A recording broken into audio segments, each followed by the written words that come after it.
एका महागड्या आयफोन 15 ची किंमत काय असू शकते? लाख रुपये.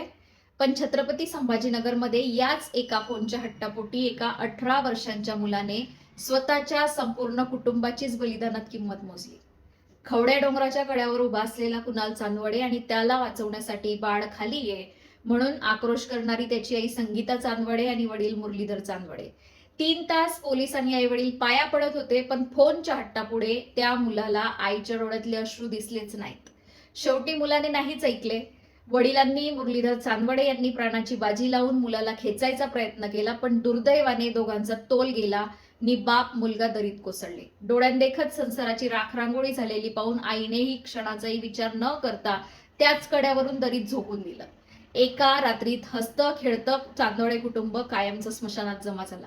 आज विचार करायची वेळ आली की सोशल मीडियाचा दिखावा, आभासी स्टेटस आणि महागड्या वस्तूंची हाव तरुण पिढीच्या डोक्यावर इतकी स्वार झाली की त्यांना जन्माचा घास भरवणाऱ्या आईवडिलांच्या रक्तापेक्षा एका फोनची स्क्रीन जास्त मौल्यवान वाटू लागलीये. फोन बाजारात 1000 मिळतील, पण पोटच्या गोड्यासाठी कड्यावरून उडी मारणारे आईवडील जगात कुठल्याच शोरूम मध्ये पुन्हा मिळणार नाहीत.